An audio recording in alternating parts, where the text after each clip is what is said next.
Hey y'all, thanks for watching. So today I want to talk to y'all about Virginia and common sense gun legislation.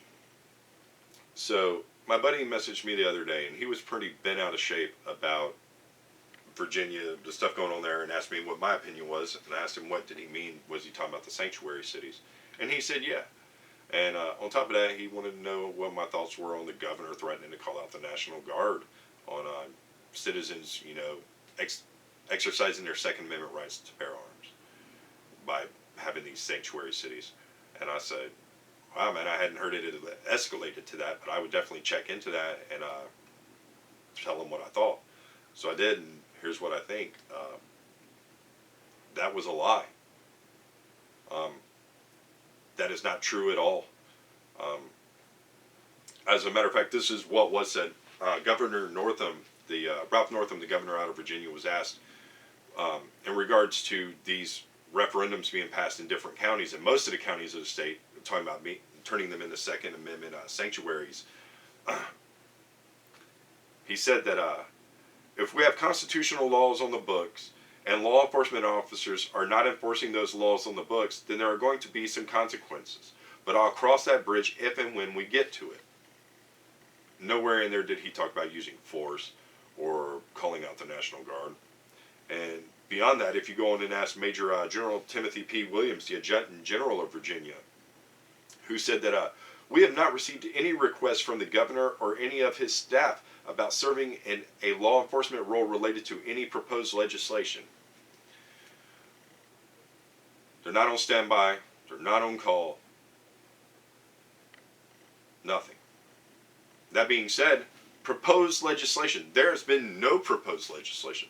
All that has happened so far is 6 months ago, the Governor Northam of Virginia, held a press conference after another mass shooting and said that no one should go to work, school, or church and have to wonder if they're going to go back home that night.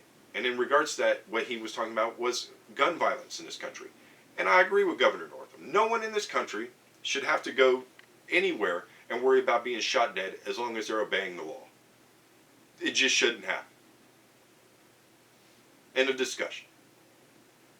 But let's talk about those NRA talking points. What are they all about? Well, Governor Northam in that same press conference went on to say that under the powers vested to him by the Constitution of the state of Virginia, that he wanted to hold a special session with the House Senate and the state Senate and the state House and propose public safety, common sense public safety laws. Most people interpret that to mean gun legislation, and they're probably right to interpret it that way. That being said, what does it mean according to the NRA? Because nothing has really been proposed. The special session isn't even until January. There's nothing even proposed yet.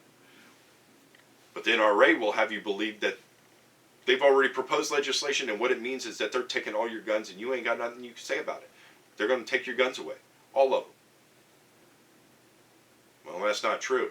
If you look at under the definition of what they've talked about in the past about assault weapons and semi-automatic weapons, and where they have kind of been on the issues, what have they talked about? Well, magazines with capacity of more than 10 rounds. Okay, well, you have a pistol for self-defense, concealed carry. Why do you need more than 10 rounds? Most shootings happen within 20 feet. You can't hit a target coming at you within 20 feet with 10 rounds. Well, maybe you should go to the range and practice more if you're going to have a deadly weapon on you and become proficient in using it. You're hunting and you're not using a bolt-action rifle. Okay, I don't see why not, but you need a semi-automatic rifle to go hunting.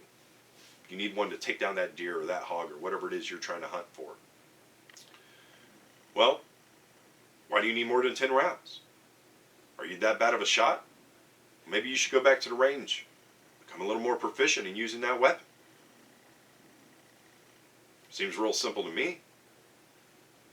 Shotguns with more than 7 rounds. I don't think that people need repeating shotguns with a barrel drum on it. Sorry. You don't need a barrel drum for home self-defense or to go duck hunting. So give me a legitimate reason other than I already own one that you should have it. suppressors. I could see possibly pest control or having to deal with varmints, maybe a rabid fox or maybe coyotes coming up, getting into your chicken coop. And if you live in a far more rural area, you want to get rid of them, and you don't want to alert your neighbors to you firing a weapon.